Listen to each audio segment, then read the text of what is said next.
The courtroom encounter.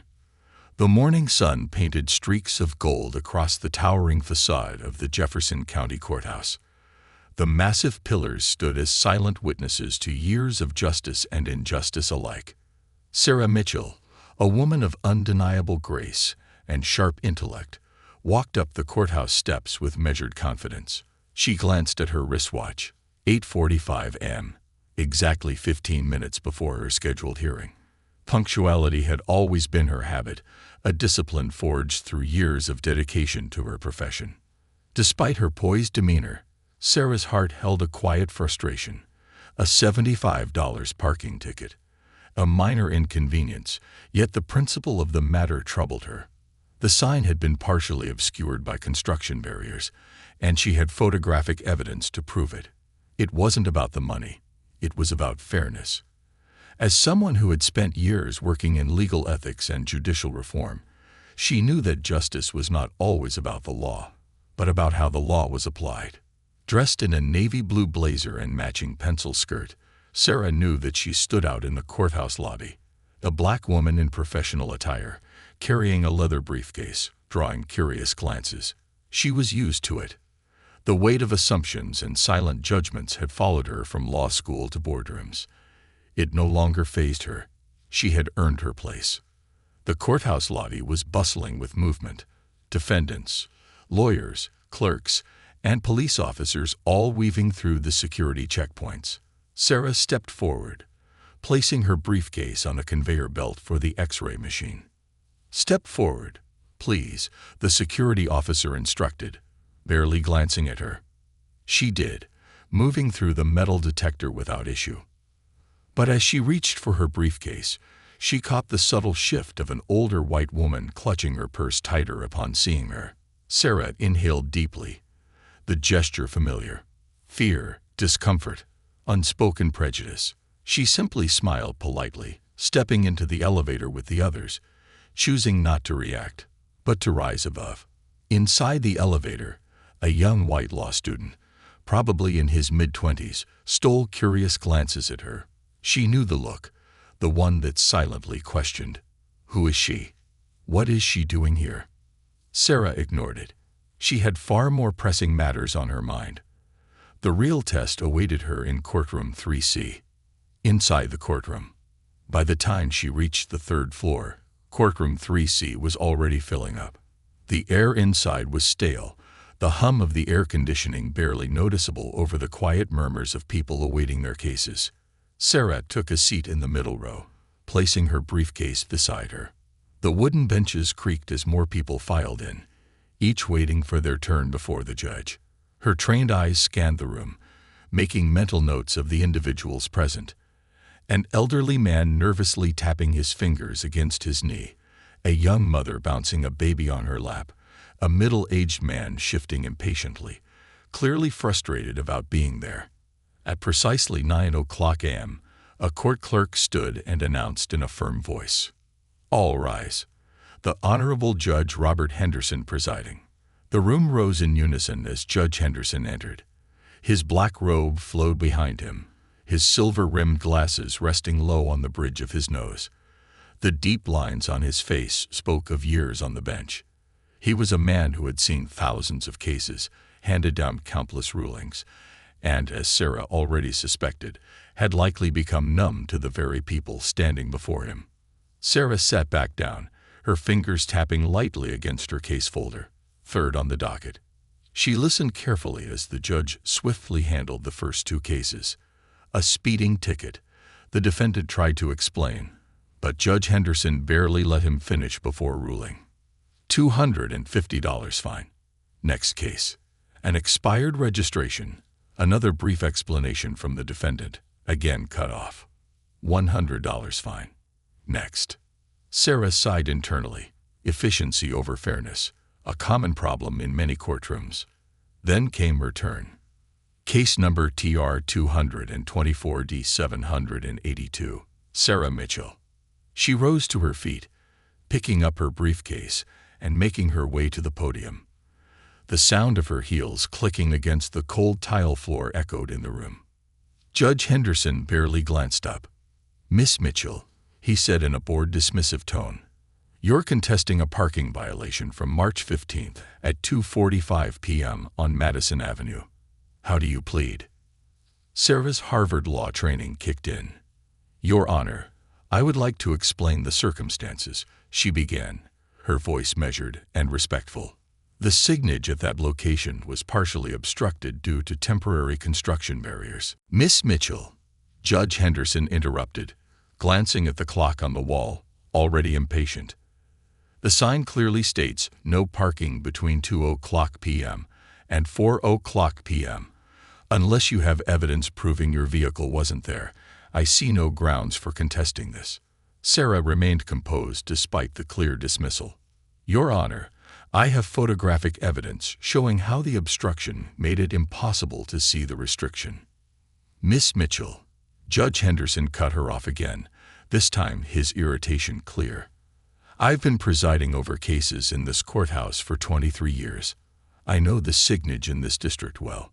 Sarah inhaled deeply, keeping her voice even. "I understand that, Your Honor, but—" "This court's time is valuable," Judge Henderson snapped. "Your attempt to complicate a simple matter with irrelevant details suggests a lack of respect for this court's authority." A ripple of murmurs spread through the room. Even the young law student who had glanced at Sarah earlier now looked surprised, scribbling notes rapidly. The young court clerk shifted uncomfortably, avoiding eye contact. Sarah stood her ground. She had faced worse in her career. Judge Henderson barely looked at her as he delivered his verdict. "Given your disregard for traffic regulations and your attempt to waste this court's time, I'm imposing the maximum fine, $500, plus a $50 court fee." A murmur of shock ran through the courtroom. The maximum fine. For a parking ticket. Sarah remained unfazed, her voice calm and unwavering. "Thank you, Your Honor." She turned, walked back to her seat, and sat down gracefully. The law student gawked at her. An elderly black woman in the back shook her head knowingly, as if she had seen this kind of treatment before. Judge Henderson moved on, already dismissing Sarah from his mind. But little did he know, their brief encounter would soon change the course of his career, and the very system he had sworn to uphold. A reckoning begins. Judge Robert Henderson leaned back in his chair, rubbing his temples as the sound of the gavel striking the bench still echoed in the courtroom. The morning session had been exhausting, filled with the usual stream of excuses, complaints, and paperwork. Yet something about Sarah Mitchell's case lingered in his mind longer than it should have. He told himself it was nothing, just another defendant who didn't like the consequences of breaking the law. But deep down, an uneasy feeling settled in his gut. As the courtroom emptied, he caught the expression of his young law clerk, Daniel Whitmore, who had been shifting uncomfortably throughout the hearing. "Something wrong, Whitmore?" Judge Henderson asked gruffly. The young man hesitated, pushing his glasses up his nose. "It's not my place, Your Honor, but the Mitchell case." Henderson frowned. "What about it?" Whitmore swallowed. "You were a little abrupt." Henderson narrowed his eyes. "Are you questioning my judgment?" The young clerk shook his head quickly. "No, sir. It's just, she had evidence. I saw the photos in her file before court started. And, well, the maximum fine." A flicker of annoyance crossed Henderson's face. She wasted this court's time. Whitmore nodded quickly, but his discomfort was evident. "Of course, sir." He hesitated. "But something about the way you handled her case, it felt personal." That comment struck a nerve. Judge Henderson scowled but said nothing as he stood, gathering his things. "Take your lunch break, Whitmore." His tone brooked no argument. But as Henderson left the courtroom, walking down the marble-floored hallway toward his private chambers, the clerk's words gnawed at him. Did I overreact? Was I too dismissive? No, he reassured himself. He had been fair, hadn't he? But the image of Sarah Mitchell's composed face as she took the unjust fine without a hint of anger stayed with him. He shook off the thought. There were more important matters to focus on. After all, The State Judicial Board meeting was in just a few hours. The meeting that changed everything. At 2:30 p.m., Judge Henderson entered the State Judicial Board conference room, his usual confidence faltering as he stepped inside. The large room was filled with the usual faces: judges, legal scholars, and ethics committee members, all seated around a long mahogany table. But at the head of the table sat a new face. A woman. A familiar woman. Sarah Mitchell. For a split second, Judge Henderson felt his breath catch. She was no longer the defendant standing before his bench. She was a power in this room. She wore a sharp gray suit, her posture poised and unshaken. The golden nameplate in front of her read, Sarah Mitchell, J.D., Head of Judicial Conduct Committee. Judge Henderson gripped the back of a chair, his mind racing. No, this isn't possible. His heart pounded. Had he just found a State Judicial Board member in his traffic court this morning? Sarah Mitchell looked up and met his gaze. And for the first time in years, Robert Henderson felt the sting of being truly judged. Robert, take a seat, called Thomas Wright, the board chairman, motioning toward an empty chair directly across from Sarah. Judge Henderson forced a polite smile, sliding into the seat while trying to ignore the cold sweat forming at the back of his neck. Chairman Wright smiled. Before we begin, I believe some introductions are in order. Robert, I don't think you formally met our newest committee head, Sarah Mitchell. She's been working extensively on judicial ethics, particularly regarding courtroom bias and sentencing disparities. Sarah folded her hands. Actually, Your Honor and I have already met. The room fell silent. Several board members turned their heads, interest sparking in their eyes. Chairman Wright raised an eyebrow. Oh, when was this? Sarah's expression remained unreadable. Just this morning. In his courtroom. Judge Henderson's stomach dropped. Chairman Wright leaned forward. Is that so? Sarah picked up a file and opened it. Indeed, and in an interesting turn of events, today's discussion on implicit bias in the courtroom directly relates to my experience. The tension in the room shifted. Some board members exchanged glances. Others suddenly seemed far more invested in the meeting than they had been a moment ago. Judge Henderson felt the blood drain from his face. This isn't happening. This can't be happening. Sarah calmly pulled out a document, her parking violation case file.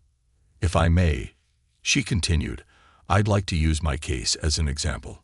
Henderson felt the weight of every eye in the room turned toward him. For the first time in decades, he didn't know what to say. Sarah continued, I presented evidence, photographs of obstructed signage. I was interrupted multiple times. My attempts to present my case were dismissed, and I was fined the maximum penalty, one that, statistically, is almost never given for first-time parking offenses. She paused, her gaze locking onto Henderson's. Your Honor, can you explain why? The room went deathly silent. Judge Henderson's hands tightened into fists under the table. Every rational defense he had collapsed under the brutal weight of the truth. Because the real answer, the one he had refused to acknowledge, was something he had never admitted. He hadn't judged Sarah Mitchell's case fairly. He had judged Sarah Mitchell, and now, the judge had become the one on trial. A moment of truth. Judge Henderson cleared his throat. I apologize if I came across as harsh. I handle hundreds of cases, and efficiency is necessary. Sarah tilted her head slightly. I understand that, but efficiency should never come at the cost of fairness. The chairman leaned back in his chair, observing. Judge Henderson, would you say that implicit bias has ever influenced your rulings? A direct question. Henderson's mouth went dry. He had spent his entire career believing himself to be just, impartial, fair. But now he was being forced to confront an uncomfortable truth. His rulings had not always been fair. His attitude had not always been just. And his authority had silenced voices that deserved to be heard. He could lie, defend himself, brush it off, or he could face it. For the first time, in 23 years, Judge Robert Henderson lowered his gaze and said, "I need to take a serious look at how I run my courtroom." A slow, thoughtful nod from Sarah. "That's a start." A murmur ran through the board members. Some nodded approvingly, while others scribbled notes furiously. For the first time, Judge Henderson saw his legacy shifting, not as an unshakable force, but as a man who had to confront his own failures. And for the first time in decades, he wasn't sure where this path would lead. But one thing was certain. He could never run his courtroom the same way again. The awakening of a judge. Judge Robert Henderson sat in his study that evening, his usually immaculate desk cluttered with case files, legal briefs, and scribbled notes. The room, once a sanctuary of order and discipline, now felt suffocating. The events of the day replayed in his mind relentlessly. The state judicial board meeting. Sarah Mitchell's calm yet unforgiving gaze. His own moment of reckoning, when he had admitted, before a room of powerful peers, that he needed to re-examine himself. Henderson had never questioned his own fairness before. He had spent decades convinced that his judgments were efficient, just, and unwavering. He was respected, feared, even, but his rulings had always been upheld, so he had assumed that meant they were right. Now, for the first time, he wasn't so sure. He reached for a thick case binder and flipped through the pages, scanning the details of past rulings he had issued over the years. He barely noticed the clock ticking past midnight as he worked. At some point, his wife, Linda, entered the room, dressed in her robe, her face soft with concern. "Robert," she murmured, "it's late. Come to bed." Henderson didn't look up. "I need to finish this." Linda sighed, stepping closer. "You haven't eaten since lunch. Whatever this is, it'll still be here in the morning." He finally met her gaze, and she immediately knew something was wrong. Her husband, the once unshakable Judge Robert Henderson, looked shaken. "Linda," he said hoarsely, "what have I been wrong all these years?" She frowned, confused. "Wrong about what?" He exhaled sharply, pushing away a file. "About the way I run my courtroom. About the way I handle cases. About—" he hesitated, his voice quieter now. "About the way I see people." Linda's expression softened. She pulled a chair closer and sat beside him. "Tell me what happened." So, for the first time that day, he did. He told her about Sarah Mitchell, about the way he had dismissed her in court, about how she had stood before him in that boardroom, not as a defendant, but as his equal, even his superior in some ways. He told her about the statistics she had gathered, about how she had pointed out patterns in sentencing that he had never noticed or never wanted to notice. And finally, he told her about the moment he realized she was right. When he was done, he expected Linda to be shocked, maybe even dismissive. But instead, she simply reached for one of his case files and opened it. "Then let's take a look," she said. Henderson blinked. "What?" Linda gave him a small, knowing smile. "You want to know the truth. Then let's find it." He swallowed, then nodded. Together, they dug into his past rulings, looking for patterns he had ignored for decades. And what they found left him cold. The evidence of bias. By 3:00 a.m., Judge Henderson had a spreadsheet open on his laptop, filled with names, dates, and sentencing details, and the results were undeniable. Minority defendants in his courtroom received harsher sentences than their white counterparts for the same offenses.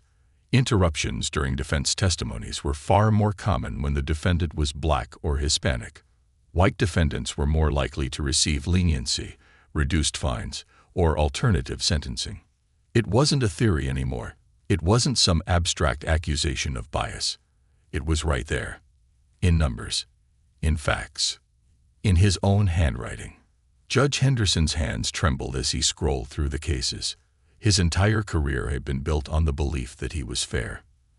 And yet, here was the proof that he had failed, over and over again. Linda reached over and squeezed his hand. "Robert," she said gently, "what are you going to do?" He swallowed hard. There was only one answer. I'm going to fix this. The confrontation. The next morning, Judge Henderson walked into his courthouse with new eyes. The hallways felt different, not because they had changed, but because he had. Every defendant waiting in those cold plastic chairs, every nervous young lawyer, every overworked clerk, they had always been there. But today, he saw them in a way he never had before. He wasn't just a judge anymore. He was a man on a mission to undo the damage he had done. By the time he reached his chambers, his law clerk, Daniel Whitmore, was already there, organizing case files for the day's hearings. Whitmore glanced up. "Good morning, sir." Henderson nodded. "Morning, Whitmore." He hesitated for a moment, then spoke more carefully. "About yesterday. You were right."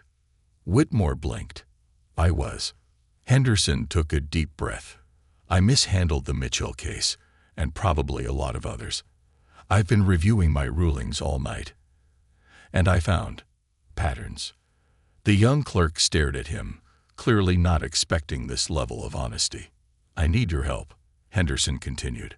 "We're going to re-examine past rulings. We're going to change how we run this courtroom." Whitmore looked shocked, but after a moment, he nodded firmly. "I'm in, sir." Henderson exhaled, relieved. He turned back toward his desk, where a single sealed envelope lay waiting. The sender, Sarah Mitchell. Heart pounding, he picked it up and opened it. Inside was a single sheet of paper. "Judge Henderson, if you're serious about change, let's talk. Sarah Mitchell." He clenched his fist around the letter. This was his chance. A chance to make things right. A chance to become the judge he had always thought he was. A chance to prove that people can change, if they're willing to face the truth. A reckoning in the boardroom. The air inside the Jefferson County Judicial Board conference room was thick with anticipation.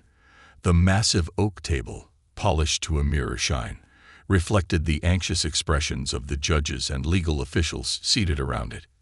Judge Robert Henderson sat among them, but for the first time in his 23-year career, he felt like an outsider in a room where he had once commanded unquestioned respect. At the head of the table sat Sarah Mitchell, the woman whose case had cracked open a fault line in his very foundation. She had not spoken yet, merely observing as the board members murmured among themselves, shifting papers and avoiding eye contact. Henderson exhaled slowly, clutching the thick file in front of him. A document he had spent the past week compiling, containing the cold, hard truth about his own courtroom. He had barely slept since their last encounter, torn between defensiveness and the undeniable weight of the evidence. He glanced around the table. Some judges appeared indifferent, while others, especially the younger ones, watched Sarah with careful curiosity. At exactly 10:00 a.m., Sarah finally spoke. "Thank you all for coming today. We have a lot to discuss, but first," she paused, her gaze settling directly on Henderson. "Judge Henderson, I believe you have something to share with us." A hush fell over the room. The moment had arrived. Henderson's hands trembled slightly as he picked up the file. He cleared his throat, his voice steadier than he expected. "I've spent the last 7 days reviewing my own rulings," he began, "and what I found was troubling." He opened the file and began laying out the statistics. Over the past decade, Black and Hispanic defendants in his courtroom had been given harsher fines and longer sentences than white defendants for the same offenses. He had interrupted minority defendants more frequently than white ones. He had been more likely to grant white defendants leniency, dismissals, or lighter sentences based on good character considerations. The numbers were indisputable. The room was silent. Sarah did not react immediately. She merely nodded, as if she had expected this. "And what do you think this means, Judge Henderson?" He swallowed hard. This was the moment he had been dreading. "It means I was wrong," he admitted, his voice hoarse. "It means I allowed bias, unconscious or not, to shape the way I dispense justice. And it means I need to make this right." A few murmurs rippled through the room. Some judges nodded grimly, while others sat stone-faced, unwilling to acknowledge what was being laid bare before them. Sarah tapped her fingers against the table thoughtfully. "What do you propose?" Judge Henderson sat straighter. "A full-scale review of past cases in my courtroom, starting with the most egregious disparities, sentence reconsiderations, possible expungements, the complete overhaul of courtroom procedures to ensure fairness moving forward." He turned to the rest of the room. "And I urge every judge here to do the same." The air became thicker with tension. Chairman Thomas Wright adjusted his glasses. "That's a bold move, Robert." A gruff voice cut through the air. "And unnecessary," said Judge Peterson, one of the most senior members of the board. His salt-and-pepper hair and worn-out gavel spoke of decades of rulings, decades of power. "This is just political theater. We're judges, not activists. The law is the law." Henderson expected this reaction, but it still stung.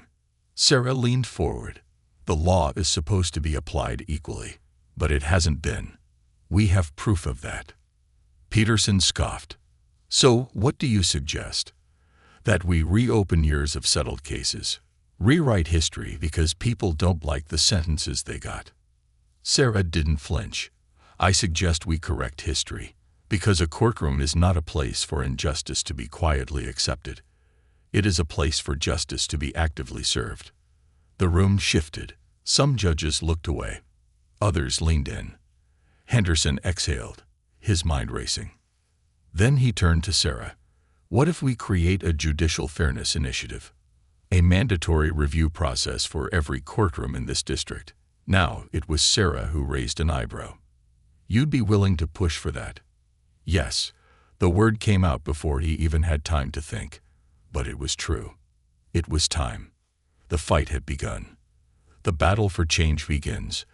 The meeting lasted for 4 hours, filled with heated debates, reluctant admissions, and shifting alliances. By the end of it, the Judicial Fairness Initiative was officially in motion. Every judge in the district would be required to review their past rulings, identify patterns of bias, and implement new guidelines to ensure fairer sentencing and procedural equality. It was a start, but Henderson knew the real fight was just beginning. By the time he left the boardroom, exhausted yet oddly lighter, he saw Sarah waiting by the elevator. She studied him carefully. "I wasn't sure if you were going to follow through." Henderson sighed. "I wasn't sure either, but once I saw the numbers, I couldn't ignore it." Sarah nodded, arms crossed. "This is only the beginning. If we do this, we do it right. No half measures, no excuses. Are you really ready for that?" For the first time in years, Henderson didn't hesitate. "Yes." A pause. Then, for the first time, Sarah smiled slightly. "Then let's get to work." The elevator doors slid open, and together, they stepped inside. A judge and a reformer, an adversary and an ally, a past being rewritten and a future just beginning. The war for reform. The walk back to his chambers felt longer than usual. Judge Robert Henderson had spent decades commanding respect, yet today, for the first time, he felt the weight of scrutiny pressing down on him. The Judicial Fairness Initiative was now in motion, but not everyone welcomed it. As he stepped into his private office, his law clerk, Daniel Whitmore, was already there, waiting with a stack of files. "Rough meeting?" Whitmore asked, setting a fresh cup of coffee on the desk. Henderson sank into his chair, rubbing his temples. "You could say that." Whitmore hesitated, then spoke carefully. "Word spreads fast. Some of the older judges, they're not happy." Henderson let out a dry chuckle. "I expected that." "No, sir. I mean, they're really not happy." Whitmore lowered his voice. "Judge Peterson already called a meeting. They're calling this initiative dangerous. They think it'll weaken the authority of the courts." Henderson felt his jaw tighten. Of course, Peterson, the old warhorse of the district, had been the first to push back during the board meeting. Now he was rallying others against the initiative. Whitmore slid a manila envelope across the desk. "You should see this." Henderson opened it. Inside were printed emails, memos, and informal meeting notes, conversations between various judges, discussing ways to sabotage the Fairness Initiative. This is a direct attack on our judicial discretion. Henderson is letting Mitchell manipulate him. He used to be one of us. If we allow this, we open Pandora's box. Next thing you know, they'll be asking us to retry old cases. We need to shut this down before it spreads. Henderson's grip tightened on the papers. This was worse than he thought. Some of these judges weren't just against reform. They were willing to actively work against it. Whitmore hesitated. What do we do? Henderson exhaled, tossing the papers onto his desk. We don't back down. A battle in the halls of justice. By the next morning, the battle lines had been drawn. The judges who opposed the Judicial Fairness Initiative were already making their moves.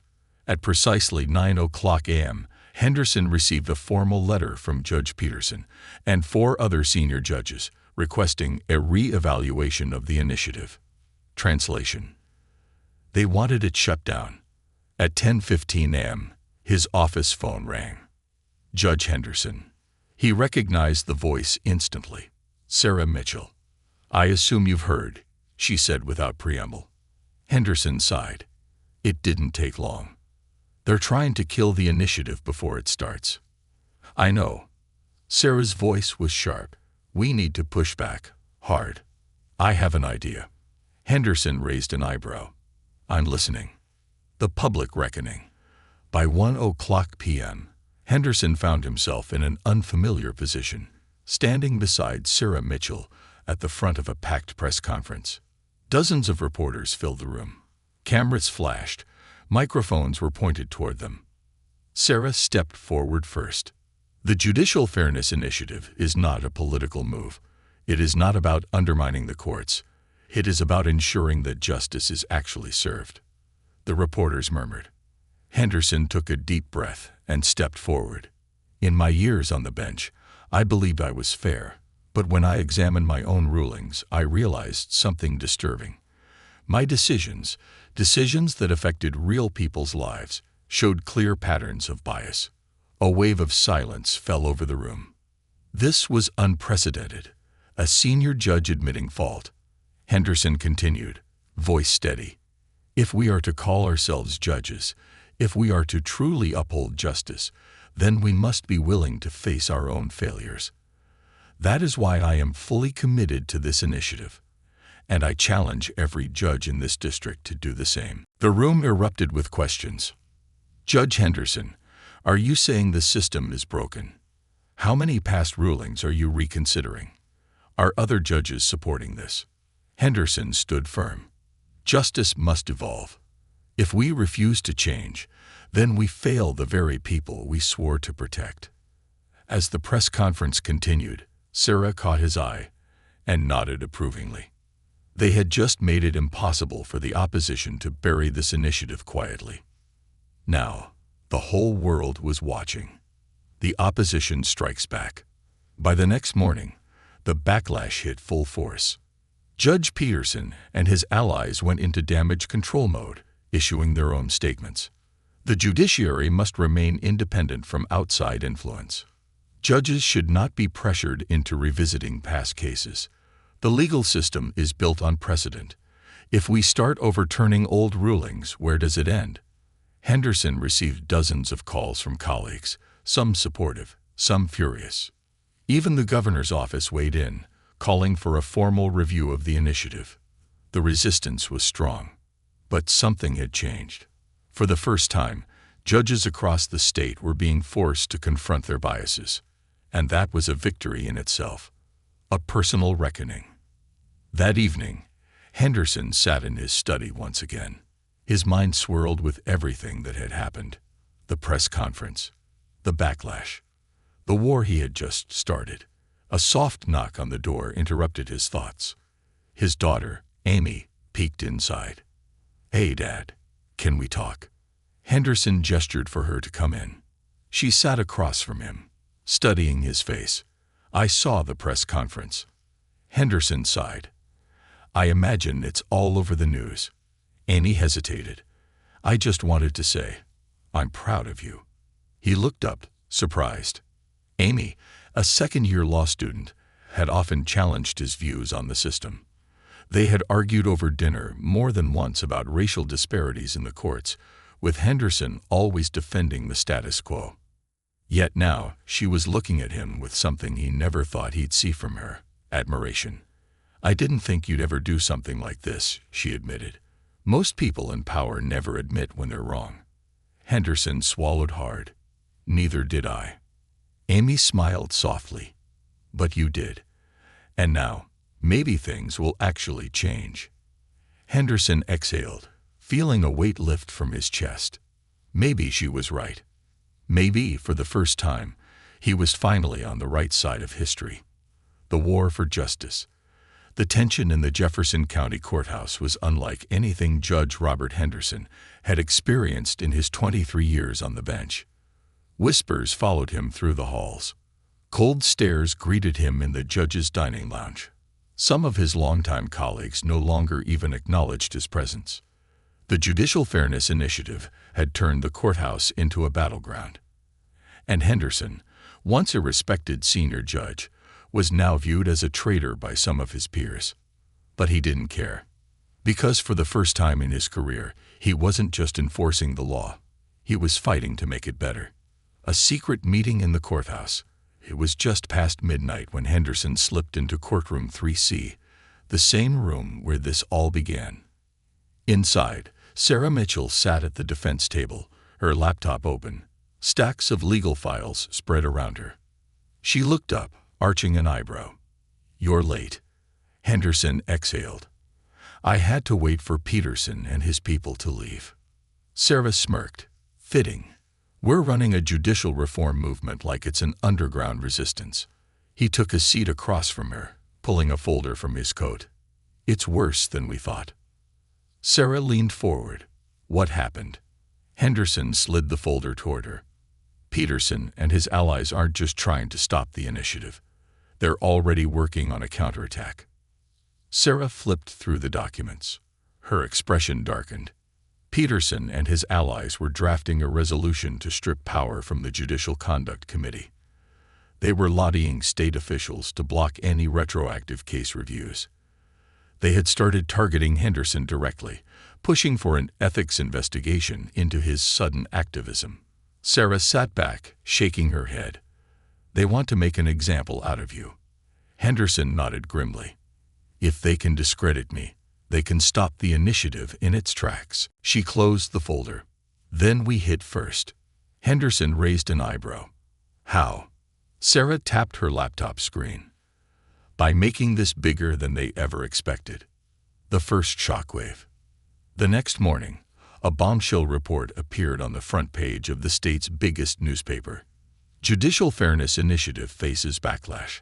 Are some judges hiding decades of bias? The article was ruthless, exposing the resistance against reform, naming judges who had fought to bury the issue, and questioning why certain officials were so desperate to stop the initiative from taking hold. But the most damning part, it included a breakdown of Judge Henderson's own past rulings, before and after his review. The numbers were undeniable. In 87% of cases, minority defendants had received harsher penalties before the review. Since implementing fairness measures, sentencing disparities had dropped by 68%. Public trust in the court had risen for the first time in 15 years. And the biggest revelation, the list of names of defendants whose sentences had been revisited, some of whom had their records cleared entirely.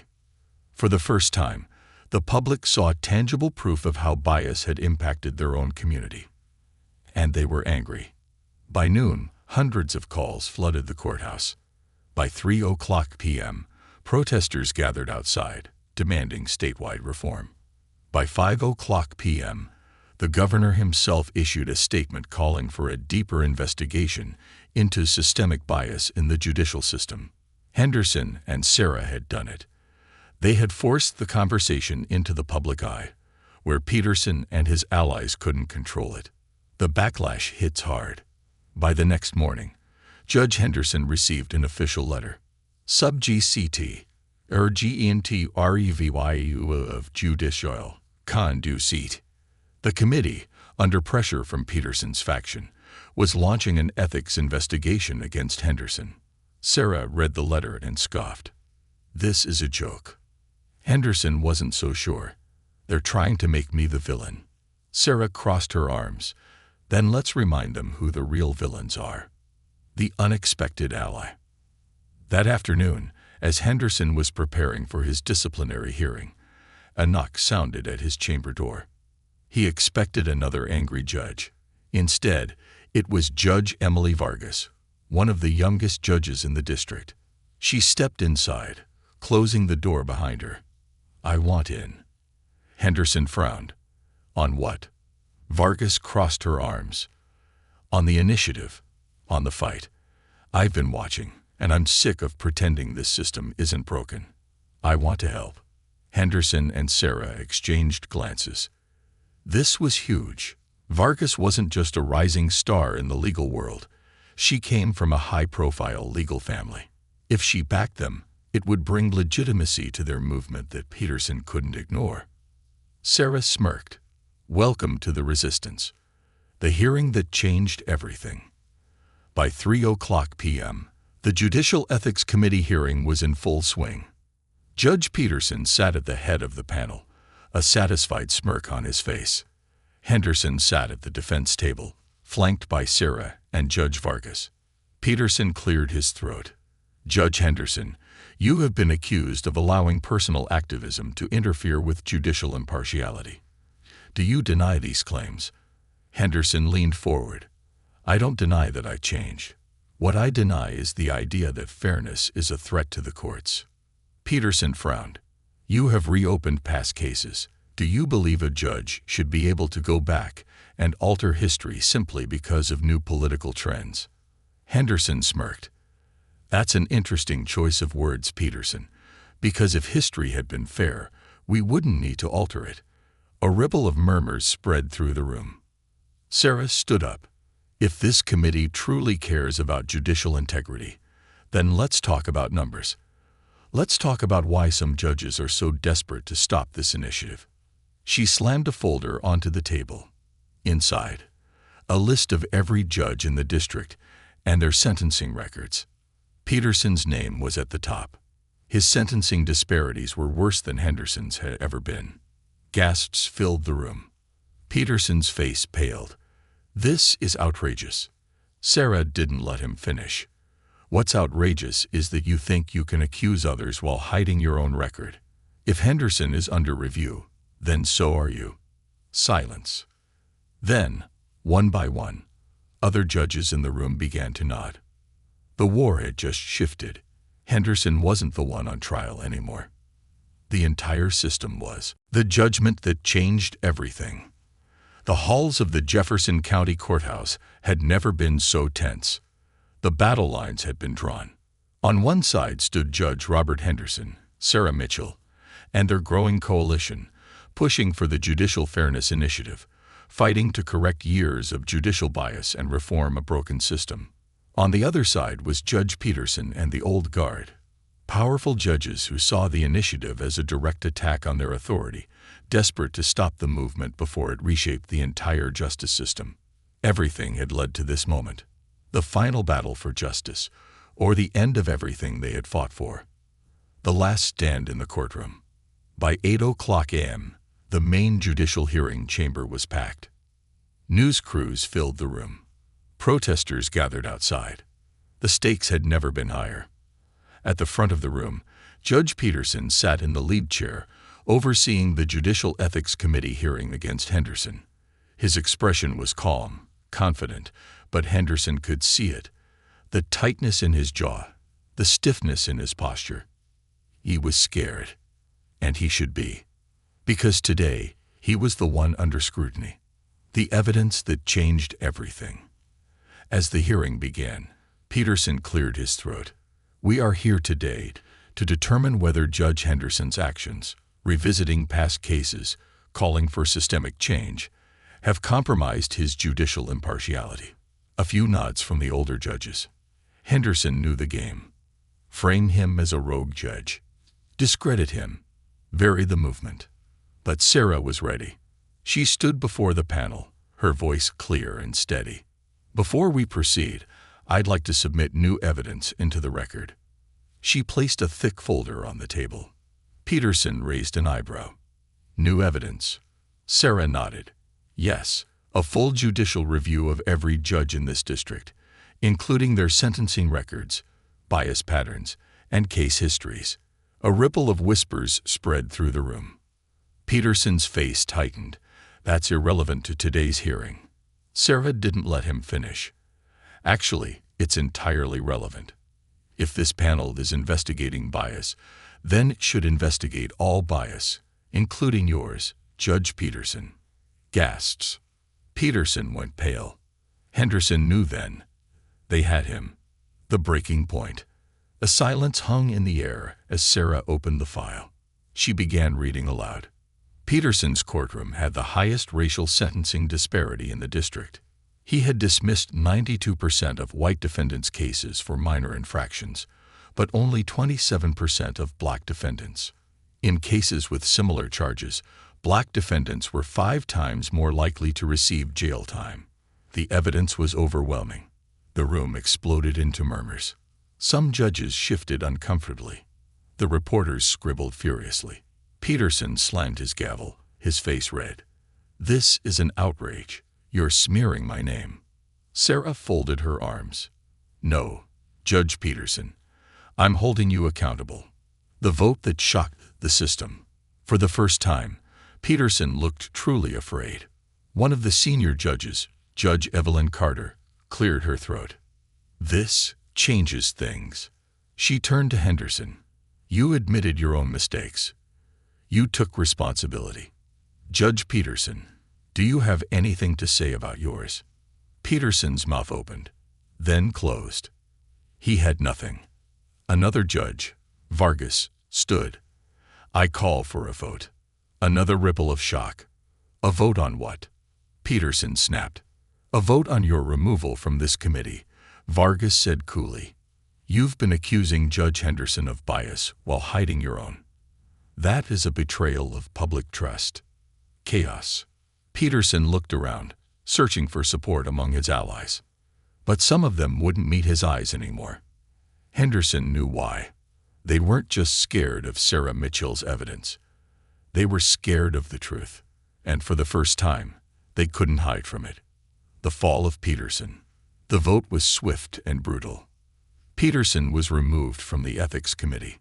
The Judicial Fairness Initiative was upheld and expanded statewide. Every judge in the district was now subject to mandatory case reviews. As Peterson stormed out of the courtroom, defeated, Henderson exhaled. It was over. They had won. 1 year later, a new system. The courthouse felt different now. A year after the war, the Judicial Fairness Initiative had transformed the system. Sentencing disparities had decreased by 82%. Community trust in the courts had risen dramatically. Judges were now required to take bias training and undergo peer reviews. And Henderson? He was still a judge, but he was a different one. As he sat in his courtroom, listening, truly listening, to the cases before him, he realized something. For the first time in his career, he felt like he was actually serving justice. The final conversation. One afternoon, Sarah Mitchell entered his chambers. She held out an envelope. "I'm leaving the board." Henderson blinked. "What?" She smiled. "I came here to fix something broken. Now it's fixed. My work here is done." Henderson shook his head. "We still need you." Sarah chuckled. "No, you don't. The system is in good hands now. Besides," she smiled, "there are other battles to fight." He stood and extended a hand. She shook it. Enemies once, now allies, always forces for justice. Epilogue. The legacy of change. A plaque now hung in the Jefferson County Courthouse. In recognition of those who fought for fairness and justice. The work is never done, but because of them, it is never abandoned. Beneath it, 2 names. Judge Robert Henderson. Sarah Mitchell, J.D. Because real justice is not about never being wrong. It's about choosing to make it right.